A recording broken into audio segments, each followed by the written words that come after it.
मी सध्या दिसत का नाहीये याची खूप वेगवेगळी कारणं आहेत. आयुष्यात बऱ्याच गोष्टी घडल्या आणि बऱ्याच लोकांना त्या गोष्टी माहिती आहेत, काही लोकांना माहिती नाही आहेत आणि तुझ्यासारखाच प्रश्न त्यांना पडतो, की हा माणूस गेले जवळ-जवळ नाही म्हणशील तरी 8-9 वर्ष टेलिव्हिजनवर का नाही आहे?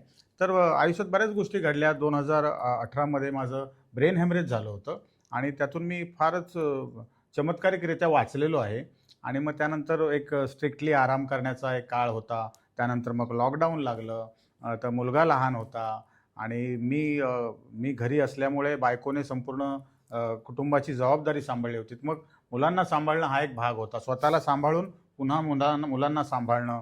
मुलीची 10वी आणि मुलगा जस्ट त्याची मग सीनियर के-जीमध्ये फर्स्ट स्टँडर्ड, सेकंड स्टँडर्ड, आता तो 3रीला आहे. तर हं, त्याला सतत एक घरी कोण ना कोण त्याला हवं असतं. हं. तो तर ती जी जबाबदारी आहे ती संपूर्णपणे मी पेलली आहे. आता भले मी ॲक्टर म्हणून काही वर्ष लोकांना दिसत नसेन, पण देवाने जो लेखणीचा हात दिलाय, त्यामुळे मी काही ना काही लिहीत असतो आणि त्या अनुषंगाने मी प्रेक्षकांशी कनेक्टेड असतो. अगदी मी झी मराठीला सुद्धा गेल्या वर्षी ड्रामा ज्युनियर नावाची एक लहान मुलांची मालिका लिहिली होती. म्हणजे सॉर्ट ऑफ फू बाय फूच होतं ते आणि मी बरेच 4-5 महिने त्या याच्याशी कनेक्टेड होतो. मग तालमीला जाण्याचा योग आला, शूटला जाण्याचा योग आला आणि मग लॉकडाऊनमध्ये सुद्धा स्टार प्रवाहाची कॉमेडी-बिमेडी नावाची एक मालिका होती. त्यात मी लेखन आणि दिग्दर्शन अशी दुहेरी भूमिका मी तिकडे सांभाळली होती.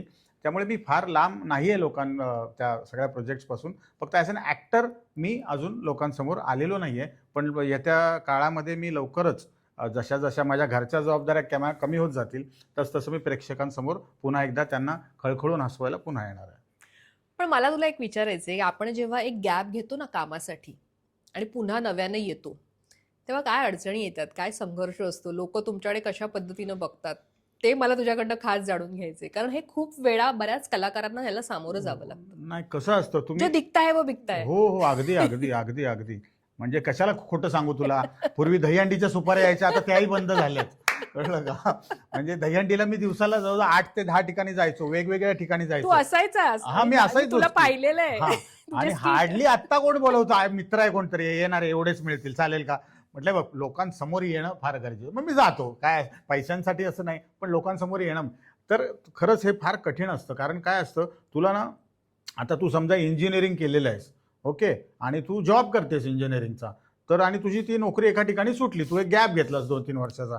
तर तू पुन्हा ती डिग्री घेऊन दुसरीकडे ॲप्लाय करू शकते आणि तुला तो जॉब मिळू शकतो. अभिनय क्षेत्रात असं नाहीये. इथे तुला पुन्हा शून्यापासून म्हणजे पुन्हा तुला junior KG, senior KG, first हे सगळं तुला पुन्हा शून्यापासून सुरुवात करावं लागतं. कळलं का? आणि माझा गॅप घेण्याचं जे कारण आहे ते फारच सीरियस होतं. कारण माझं ब्रेन हॅमरेजच झालं होतं. मग काही लोकांना वाटतं की ह्याला जर एखाद्या मोठ्या प्रोजेक्टमध्ये घेतला आणि मधल्यामध्ये हा गेला, तर मग आमच्या अर्ध्या म्हणजे प्रोजेक्टचं काय? अजूनही वाटतं? अजूनही वाटतं.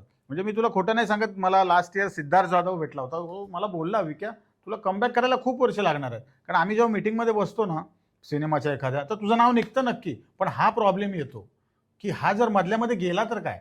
याचं कारण सो सिंपल की ना, एकतर जेव्हा हे ऑपरेशन झालं होतं, तेव्हा माझ्या मृत्यूच्या बातम्याच खूप ग्रुप्सवर पसरल्या होत्या, की मी गेलोय म्हणून. मग माझ्या घरच्यांना पण फोन यायचे आणि त्यातून मी चमत्कारिकरित्या वाचलो. मी बोललो मागे कोणाला तरी, की त्या सेम डेला 3 पेशंट्स होते ब्रेन हॅमरेजचे. पण ते 2 दगावले आणि मी जगलो. असं सगळं शेवटी देव तारी त्याला कोण मारी. देव तारी त्याला कोण मारी. कळलं का? आणि खरंच तू म्हणालीस तसं फार कठीण असतं. पण एक आहे, की अगदी लोकांना माझा काही विसर पडलेला नाहीये. बरोबर. कळलं? लोक आजही भेटतात, ओळखतात. अगदी जे जेनझी आहेत आत्ताचे, जे टीनेजर्स आहेत, ते नाही ओळखत ऑब्व्हियसली, कारण हा काळ त्यांचा जो आहे तो हास्य जत्रेचा काळ आहे आणि हास्य जत्रेत मी कधी दिसलेलो नाहीये त्यांना. कळलं का?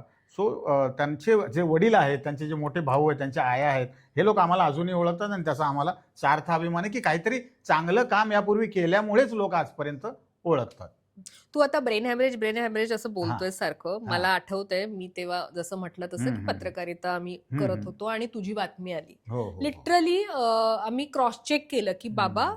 तू जसं म्हणतोस की मृत्यूच्या बातम्या हां. हो, पसरल्या. हो, म्हणलं हो. नाही बाबा ही बातमी अशी नको, आपण क्रॉस चेक करूया. हं, हं, हं. कारण काही बातम्या पसरल्या म्हणजे जातात. तुमच्यापर्यंत अशीच बातमी हां, आलेली. हां, हां, हां. ओके. पण ते क्रॉस चेक झालं. मग इंडस्ट्री व्हेरिफाय झालं. मग त्या बातम्या व्हेरिफाय करून आपण हं. चालवल्या की विकासला असं होतंय. पण हं. मला तुला एक मुद्दा मी तुला फोनवर पण बोलले. मागे बातम्या अशा होत्या की हे झालं कारण खूप दारू प्यायचा. की अशी एक निगेटिव्ह बातमी पसरलेली. पण तसं खरं नव्हतं. अनेक जणांनी सांगितलं नाही नाही हे मेंटली त्याला त्रास होत होता बरेच दिवस, त्याचं डोकं दुखत होतं, त्याने थोडं दुर्लक्ष केलं आणि मग हे सगळं झालं. यावर तुला आज काय म्हणायचं की कारण हे जे निगेटिव्ह मला अफवा पसरल्या प्रचंड मला जातात. हसू येतं या गोष्टीवरती. कारण जे मेडिकल फील्डमध्ये आहेत किंवा नॉर्मली ज्यांना मेडिकल कळतं की अल्कोहोलचा आणि ब्रेन हॅमरेजचा लांब लांबपर्यंत काहीच संबंध येत नाही. बरं, त्या काळात मी अल्कोहोल केव्हाच सोडली होती, तेव्हा मी प्यायचो, पण तो एक मधला छोटासा काळ होता, त्यावर आपण बोलू नंतर. पण अल्कोहोलचा काही प्रश्नच येत नव्हता. आणि डॉक्टर्सना सुद्धा शेवटपर्यंत कळलं नाही की क्लॉट्स झाले कशामुळे. फक्त झालं काय होतं की माझं डोकं प्रचंड दुखायचं आणि मी घरी सांगायचो नाही. तेव्हा तू काय काम कुठे काय माझं काही ना काही फिल्म चालू होती माझी, शिवाजी लोटन पाटलांची एक फिल्म चालू होती, माझं एक नाटक सुद्धा मला वाटतं चालू होतं आणि लिखाण छोटं मोठं माझं चालू असायचं. अगदी काय मी घरी बसून होतो, कामं बऱ्यापैकी चालू होती तेव्हा. आणि मग मी ना गोळ्या घ्यायचो न सांगता घरात, 8-8, 10-10 गोळ्या घ्यायचो मी. आणि मग 8 दिवसानंतर मग मी अचानक एक दिवस कोलॅप्स झालो आणि मग मला हॉस्पिटलमध्ये ऍडमिट केलं. संडेचा दिवस होता, तरी सुद्धा ठाण्यातले एक सर्जन डॉक्टर सत्यनारायण शेनॉय हे अवेलेबल झाले आणि त्यांनी माझा जीव वाचवला. आणि ती पण एक स्टोरीच आहे म्हणजे तुला वाचवण्याची. तुझं काहीतरी बातमी आलेली छापून आणि ते डॉक्टर म्हणाले माझं नाव कसं काय न्यूजपेपर मध्ये आलं. डॉक्टर सत्यनारायण शेनॉय आले ठाण्यावरून मीरा रोडला, त्यांनी मला वाचवलं. ठीक आहे. काही दिवसांनी ते पेपरमध्ये ते पेपर वाचत होते तर त्यांचं नाव आलं पेपरमध्ये की माझी बातमी होती. तर मग त्यांनी स्टाफला बोलवले, कौन है आदमी मैंने इसको ऑपरेशन किया, ये है कौन, मेरा नाम इतने साल आया नहीं, 35 साल मैंने डॉक्टरी की है, मेरा नाम कभी आया नहीं, कौन है. मग तो मराठी स्टाफ होता, त्यांनी सांगितलं की अरे हे मराठीतले मोठे कलाकार आहेत आणि त्यांचं तुम्ही ऑपरेशन केलं. तडक मला ते भेटायला आले ओरडत, अरे भाई क्या कौन चीज़ है तुम, मेरा नाम तुमने पहली बार मेरा पेपर में आया, मैं इतना 70 साल का बुड्ढा हो गया ओके. मला थँक्यू बोलायला लागले ते. म्हटलं डॉक्टर मी तुम्हाला थँक्यू म्हणायला पाहिजे, माझ्या कुटुंबासाठी तुम्ही मला सर्व्हायवल दिलं, अजून काय पाहिजे. सो मग तेव्हापासून जी आमची फ्रेंडशिप झाली ना ती आतापर्यंत आमचा तो बॉन्ड आहे असं, आणि खूप छान बॉन्डिंग झालंय आमचं सध्या तरी. आणि खरंच तो एक चमत्कारच होता म्हणाल. परमेश्वराचे खूपच मी आभार मानतो मी त्यासाठी. मला असं वाटतं आता विकास तू तुझं एक फोटो सेशन करून घ्यायला हवं का माहितीये. फरक खूप पडलाय तेव्हा. फरक कारण आजही हॉस्पिटल मधले फोटो तुझी बातमी असली की दिसतात. काय त्या छोट्या छोट्या ज्या फेसबुकला वेबसाईट येतात ना ते मला का वाढदिवसाला विश करतात असं मला होतं. अरे तुम्ही नका करू विश मला, माझा बर्थडे मी असाही सेलिब्रेट करणार आहे चांगला. फेसबुकला मोठे मोठे हॅपी बर्थडे टू विकास, आणि मग फोटो कुठले देणार, भक्तिवेदांत हॉस्पिटलमधले.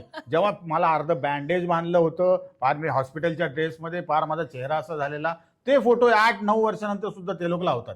होतं काय त्याच्यामुळे, लोकांना वाटतं की हा अजून असाच आहे, म्हणजे असं बँडेज सुद्धा उतरलं नाही असं लोकांचं असं ते फोटो देतात ते दरवेळेला. मग आता मी काय विचार करतो की ह्यांच्यामुळेच मला कामं तशी मिळत नाही जशी मला मिळायला हवी. मी सगळ्यांना आता जेवढे लोक बघतायत, आता हा पॉडकास्ट झाल्यानंतर पुन्हा काहीतरी बातम्या देऊ नका आप हॉस्पिटलमध्ये. मग लोक काय करतात माहितीये, मला वाईट नाही वाटत, ते ना खूप आत्मीयतेने कमेंट्स करतात, कळलं का. त्यांच्या कुलदैवताची नावं लिहितात आणि आम्ही यांच्याकडे नवस करतो, आम्ही यांच्याकडे आता प्रत्येकाला मी कुठे सांगू की मी आता बरा आहे, प्रत्येकाला तर नाही सांगू शकत ना. अगदीच कोणाच्या 1-2 कमेंट्स ज्या फार मला हे वाटले तर मी त्यांना कमेंट करून सांगतो की मी आता बरा आहे आणि सगळं काही व्यवस्थित आहे आणि मी आता छोटी मोठी कामं करायला सुरुवात केलेली आहे. उलट आता मी म्हणेन तू आता हट्टा आहेस, कारण आधीचा विकास जर आपण बघितलं तर असा दुबळा असा तू होतास आणि त्या पद्धतीनेच तू प्रेझेंट व्हायचास आणि म्हणून तुझी देहबोली खूप कॉमेडी त्या ह्याच्यातनं व्हायचं क्रिएट. नाही, कॉमेडी काय कुठे रक्तातून कोणाच्या जात नाही, कळलं का. तो देह तुझा कसाही होऊ दे, कळलं का. तो देहात आहे, ते रक्तात आहे, कॉमेडी शेवटपर्यंत राहणारच आहे, त्यामुळे that is not an issue. मला सांग आता थोडं आपण मागे जाऊया, म्हणजे फू बाई फूच्या तुझ्या काळामध्ये, कारण तो काळ तू गाजवलायस. आणि मग सुप्रिया पठारे पहिल्या सीझन मध्ये होत्या आणि दुसऱ्या सीझन मध्ये होती आरती सोळंकी.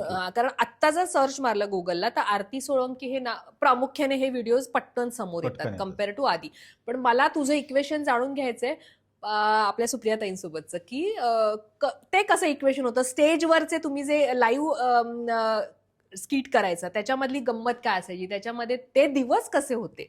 बापरे, मुळात मी आधी एक रियालिटी शो करून झालो होतो, मला त्याची सवय होती. घडले बिघडले त्याचं नाव होतं, अल्फा मराठीला. सो श्रीरंग गोडबोलेंची ती मालिका होती, खूप दिग्गज लोक होते त्याच्यात. सतीश तारे, विजय कदम, विजय मिश्रा, आनंद इंगळे, वैभव मांगले, मुक्ता बर्वे, रसिका जोशी असे खूप दिग्गज, म्हणजे आमच्यासाठी तेव्हाचे ते सगळे दिग्गजच होते. आणि न्यूजपेपर वाटायची सगळ्यांना, आणि ही न्यूज करायची आज आपण, स्क्रिप्ट वगैरे काही अरे हे नसायचं. मला जाणून घ्यायचंय, कारण हां. हे तू बोललास कुठेतरी आणि मी हां. म्हणलं बापरे, बातम्यांवरनं तुम्ही script- बातम्यांवरनं स्किट असायची, लिखित काही नसायचं. मग तू त्यामुळे ते असं भिडायचं. हा भिडायचं ते डायरेक्ट, कारण डायरेक्ट न्यूज असायची ना. भिडायचं म्हणजे काय, ते लोक येऊन फोडायचं पण ना. एक दोन वेळा फोडलेला आहे, स्टुडिओ येऊन फोडलाय, रंगा गोडबोलेंच्या घरी हल्ले झाले काय त्याचे. बोलतो? हा, कारण आजची न्यूज जी आहे ना, आता एखादा, मी नाव घेत नाही, एखादा पॉलिटिशियन आहे, त्या पॉलिटिशियन सारखा हुबेहूब दिसणारा एखादा कलाकार पकडायचा, त्याच्यावरची ती न्यूज करायची, त्याला थोडं कॉमेडी प्रेझेंट करायचं, आणि थोडं सरकॅझम असायचंच ऑब्व्हियसली रंगा गोडबोलेंचं असल्यामुळे. त्यामुळे तो एक माझ्याकडे एक बॅकग्राऊंड होता चांगला. आणि मग त्याच्यानंतर फू बाय फू ऑलरेडी चालू झालेलं, मला माहीत नव्हतं. I was not a fresher over there. हां, तर मला तिथून मग बोलवणं आलं की असं असं आहे आणि तुला वाईल्ड कार्ड एंट्री करायची आहे. आणि दॅट वॉज अ, काय म्हणतात त्याला, कॉम्पिटिशन होती ती. त्यामुळे ऑलरेडी हो, सगळे हो, वैतागलेले की हो. वाईल्ड कार्ड आलेलं की कोणाला आवडत नसतं. बरोबर. कोणताही शो असू दे, बिग बॉस पण घ्या किंवा कुठलाही घ्या, कारण मागून कानामागून आली आणि तिखट झाली, तिखट असं होऊ झाली, शकतं होऊ तर शकतं. प्रत्येक वेळेला. तर आणि मग मला पार्टनर निवडायचा होता, तर मग तिकडे 2 मुली होत्या. ती मुभा होती. हो, हो. मला नव्हती, त्यांना होती.